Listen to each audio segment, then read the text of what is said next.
Mike, the show is starting. Jessica Blaylock on the show, a road trip, roadie action. We got shootout action. It's going to be an awesome show. Mike, the show starts now. Right now. Okay, we good. This is Panthers 360. The hunt is on for the Florida Panthers. Bouncing puck, score! Sam Bennett got it! The regular season in full swing, and with it, a push to survive and advance. Some more bodies to the net could cause more chaos. Injuries already taking its toll. The weight doesn't get heavier, you just have fewer guys to lift. The goal remains the same, to hoist Lord Stanley's Cup and rewrite hockey history. We're going to fight for that goal every day. This season, we're bringing you an entirely new perspective of Panthers hockey. We have at least one spare for everything. New analysis. I don't care if you're the top team in the league or the last team in the league. Every night, it's a battle. New stories. We are the only NHL dance team that dances on the ice. All with a brand new look and new flair from the Cats. To the Florida fans, I would say enjoy the process. This is Panthers 360. He is your big dog in the ring. This is Panthers 360, presented by RK Zero Proof Spirits. The Florida Panthers now out west for their second long road trip of this early season. For us, we're holding down the fort here in South Florida. Welcome to Panthers 360. I'm Mike Trim. A lot to get to. Maybe you missed some things, but let's run through that lineup card to see what's on tap for this show. She has been one of the instrumental voices of the Florida Panthers game day and off season, and now she's spending time with us. Jessica Blaylock joins the program, breaking down what she's seen on the ice so far.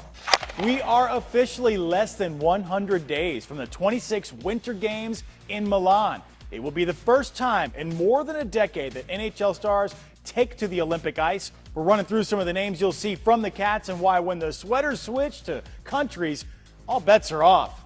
And when you've seen it firsthand very recently, the heart-racing moments of a shootout. It's one of the most exciting and nerve-wracking moments for the players and the fans. We're going in-depth, taking you inside the art of the shootout. He's something. I mean, to be able to play the way he did, but it's just so impactful on every game. Scores the first one, and then of course the game winner for us. So special guy. But as we start, you heard it right there from head coach Paul Maurice. It was without a doubt the best thing I saw this week. Brad Marchand returning to the ice after stepping away this past weekend, traveling back home to Halifax, Nova Scotia to help a longtime friend whose daughter passed away from cancer. He capped off what was an extremely emotional night, scoring what became the winning goal in the shootout against the Dallas Stars. Marchand also opened the scoring that night, netting a wrist shot, pointing to the sky as if to say that was for Sela. In a clip provided by the Florida Panthers, hear what he had to say about that big moment. If anything, this week has taught me that, there's so many incredible moments in life that you just have to enjoy and not to take too seriously and just kind of be in the moment. I wasn't nervous or anything being out there. It was more a great opportunity to honor Sela. I knew all the guys were watching back home, and she's watching from above, so it was a great opportunity to, I knew she was with me on that one. As I mentioned, during Marchand's time away from the team, both he and former NHL defenseman Andrew Bodnarchuk stepped in for their friend, J.P. McCallum, right behind the bench to coach the under-18 March and Mill Company Hunters in Halifax. Marchand is co-owner of the team. That game helped raise a lot of money for the McCallum family.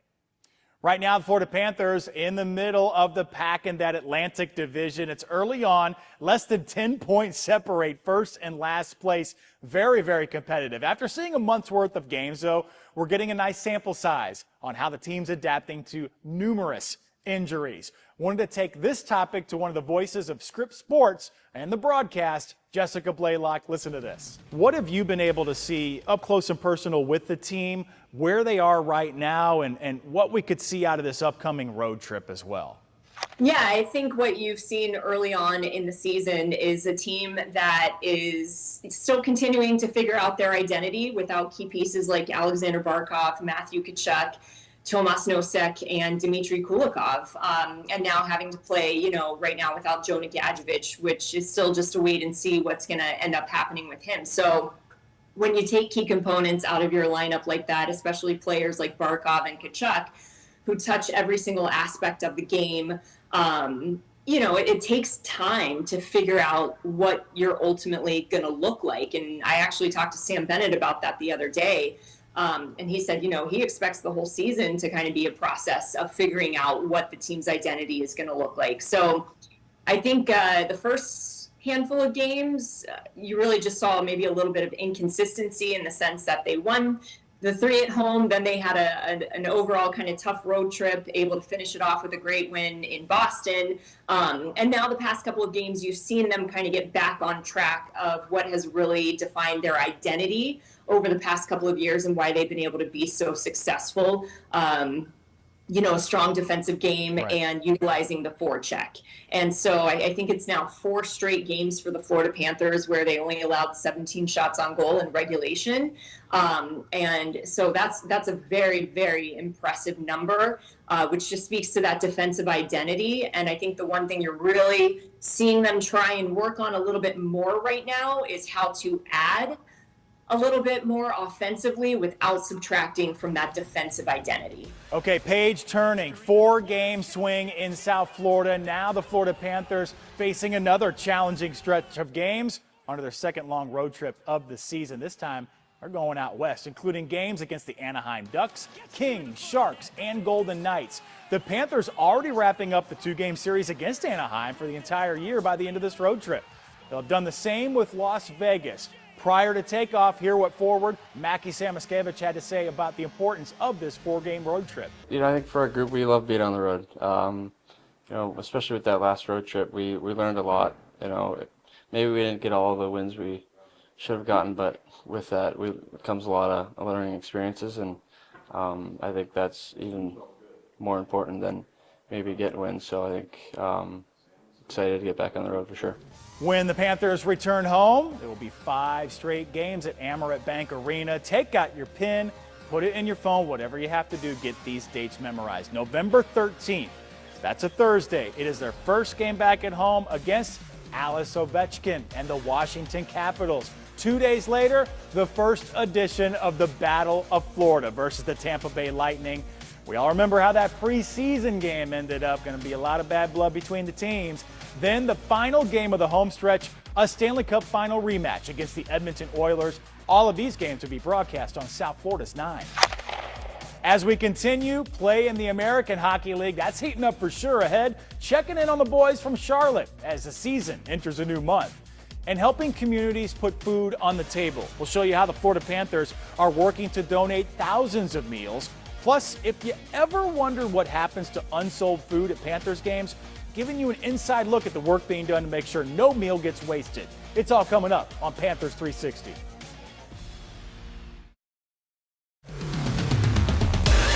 As the Florida Panthers season marches on, so does the slate for the Charlotte Checkers, the team's American Hockey League affiliate. Let's start off with the Checkers taking on the Iowa Wild, the affiliate of the Minnesota Wild. A special goal for Kai Schwint, netting his first AHL goal. Schwint, name sounds familiar, right? Well, that's because Kai is the younger brother of Cole Schwint, who I spoke with right here on Panthers 360. Later in the game, Schwint flashing some playmaking of his own, a Barkov to Verhaeghe style pass, if we will, through the crease, setting up Wilmer Skoog for his second of the season. Then it's Grayson Sochin. That's his turn. He finds the net for his first AHL goal. Sochin centered the Panthers' top line in their preseason opener against Carolina.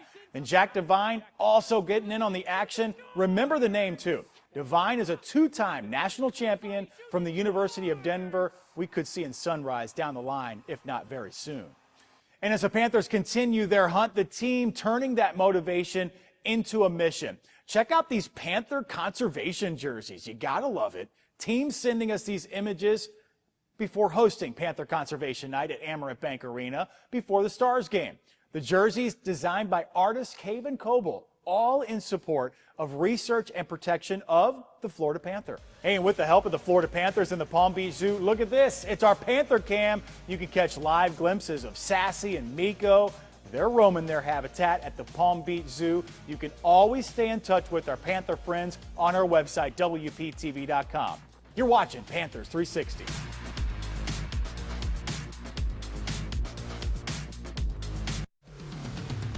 For more than a decade, Jessica Blaylock has been a big part of Panthers hockey, from seasons that teams barely missed the playoffs to the COVID-19 pandemic and experiencing eventual Stanley Cup final runs. Jessica has seen it all, and she joined us for this week's episode of Panthers 360. And one topic we hit, how she's seen the sport of hockey grow here in the Sunshine State. Jessica, have you seen with this, just a awesome two-time Stanley Cup champions and even making the final year before, have you seen a resurgence in the growing of the sport of hockey in general here in South Florida? Not only what the Panthers do, but what the team gives back as well. There's so many events now, right? Oh, no doubt. I mean, you drive around and everywhere you're spotting Panther flags at different establishments and businesses. You're seeing Panther stickers on the back of cars. Goldie has talked about this a lot, and I completely agree. People recognizing you and wanting to talk Panthers hockey when you're out grocery shopping, which I absolutely love. I always want people to come up and say hi and talk about Florida Panthers hockey with me. And there's just so much excitement, right? And you think of, for so long, the state of Florida referred to as a non-traditional market in the league. And now the state of Florida is the defining area of the standard of hockey in the NHL. So I think it's been really exciting to see this transition of how the Panthers were kind of an afterthought in the league for so many years. And now they are the standard bearer. They are the destination that players want to come to. They are, the measuring stick when every team comes in here. They're measuring themselves up against the Panthers. Getting their best shot. Yeah, with the Cats being back-to-back Stanley Cup champions. In back-to-back games at the turn of the month, Panthers fans, you felt it, the bench felt it as too, the rush of an NHL shootout. As you know, once that 5-minute 3-on-3 overtime period expires, it's one-on-one with the goalie. Yeah, in those games against the Ducks and Stars, respectively, the Panthers each won a game and lost one. Earlier in the show, we ran through how special of a moment it was for Brad Marchand netting the eventual game-winning goal against Dallas November 1st. If you rewind, though, back to October 28th, at home against the Ducks, the Panthers did claw their way back after falling behind 2-0 in the second period. In the shootout, Anton Lundell, the only Panther to find the back of the net. Panthers do get a point in the standings, a very valuable one, but lose the game. We wanted to dig a little deeper like we do here on Panthers 360. It was back in 2005 the league made the change to implement shootouts in regular season games. According to Fox Sports, in the past 20 years, more than 2,400 games have gone to a shootout. If you think about it, an entire generation of hockey fans out there have never seen a tie in an NHL game. Last season, the Panthers went 6-0 in shootouts. 5 out of the 6 opponents were teams from the Eastern Conference. So that extra point each game, like we said, very, very helpful and important in the standings in the long run. All right, your calendars may already be circled, but if they're not, January 2nd, 2026, that's a Friday, it's when the southernmost outdoors game in NHL history will be played. Panthers Rangers from Lone Depot Park in Miami. That was January 1st, 2008. The league first introduced the Winter Classic. Typically played in colder climates, of course, the Buffaloes, Bostons, Michigans.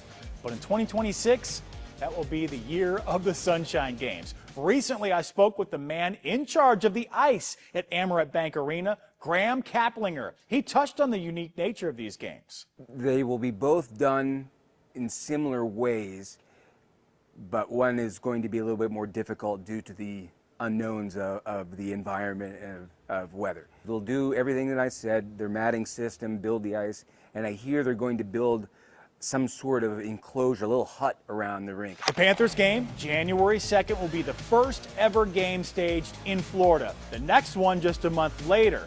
That's when the league heads to Tampa Bay for the 26 Stadium Series. February 1st of next year, the Lightning host the Boston Bruins from Raymond James Stadium. That's where the Buccaneers typically play. Outside, possibly under the Florida sun. As I mentioned, the league established the Winter Classic back in 2008. The Panthers-Rangers game will be the 17th in league history, while the Tampa game will be the 45th game played outdoors. Well, there are now less than 100 days until the Winter Olympics opening ceremonies in Milan, Italy. The Florida Panthers are expected to be well represented for sure, not only players, but coaches and execs. Let's run through it. It was back in June. The 12 countries that will play in the Olympics announced their first 6 players to the preliminary rosters. Florida Panthers, as I said, well represented. Matthew Tkachuk for Team USA. Let's hope he's good, healthy, ready to go. Sam Reinhart for Canada. Uvis Balinskis for Latvia, and Captain Alexander Barkov for Finland. Obviously, he's injured, will not be able to take part. Prior to the season, I had the chance to talk to many of the players about the Olympics. For Balinskis, this is going to be a return trip. He played in 2022 before making it to the NHL, notching 3 assists over 4 games. I sat down with Uvis as he explained what the games mean to him. To do it with Team Latvia, it's going to be a great honor. You might have to go against some of your teammates. I mean, you're checking Barkov up against the boards. You face off against Finland. Yeah, no friends out there, so. I asked Balinskis that question before the Barkov injury, but still, all bets are off as he sees another teammate across the ice. It's not all about the players, though. Panthers GM Bill Zito is the assistant general manager for Team USA. Assistant coach Miles Fee, he's going to help coach Team Sweden, and assistant coach Tuomo Ruutu will be a part of Finland's staff. Now, as we begin to go around the league, I want to start off with a special milestone. That's right, slightly rewinding back to November 1st. Talked a lot about that game so far, but it was great. Listen, into the second period, watch this sequence. Rodriguez from the blue line, tipped by Reinhart, off the post. Verhaeghe tries again, no good. But Reinhart on the rebound, this time goes off the pad of Casey DeSmith for Reinhart's 300th career goal. After the game, hear from Sam about the moment. Hopefully there's a few more that go in for me now, and hopefully 300 is not where it stops. So plenty of hockey left, and it's nice to see it going in the net. Big congrats to Rhino. And hey, some NHL news you may have missed. A pair of big achievements, speaking of which, from potential Hall of Famers to close out the month of October. Leaf center John Tavares netted his 500th goal of his career, came against the Columbus Blue Jackets, and a day later, Stars forward Tyler Seguin became the 410th player in NHL history to reach that 1,000 regular season game mark. He was selected 2nd overall by the Bruins back in 2010, bringing that up because Seguin becomes the 3rd player from that draft to reach the 1,000 game milestone, joining Jeff Skinner and Cam Fowler. Florida Panthers and you fans out there, you're helping out those in need for sure. During a recent game, the team held their annual non-perishable food drive. All the food collected before the game against the Anaheim Ducks is going to the Harvest Drive to give to families ahead of the Thanksgiving holiday. As fans got there to Amerant Bank Arena, they dropped off non-perishable food in those boxes right on the Publix Plaza. Some of the food included mashed potatoes, canned sweet potatoes, and cornbread muffin mix. An annual food drive, not the only way the Florida Panthers give back to the community, not by a long shot. As you can imagine, there's a lot of leftover food each home game. The Panthers partner with Homeless Voice and fill an ambulance full of food to give out to the community.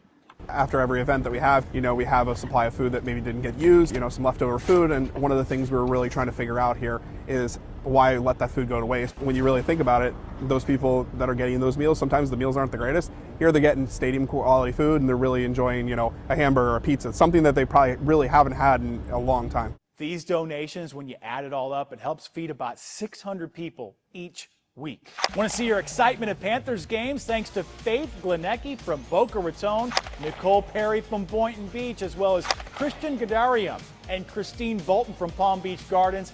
Keep sending these pictures in, and you'll keep seeing them on Panthers 360. We'll be right back. Each week here on Panthers 360, we really love to highlight the roots of our very own Panthers, where they're from, what makes them tick.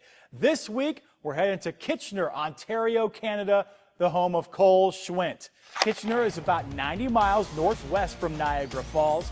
Known for hosting, you're loving this, one of the largest Oktoberfest festivals in North America. Kitchener has a rich German heritage. In fact, the city was once known as Berlin until a 1916 referendum changed its name. The city's home to about 250,000 people.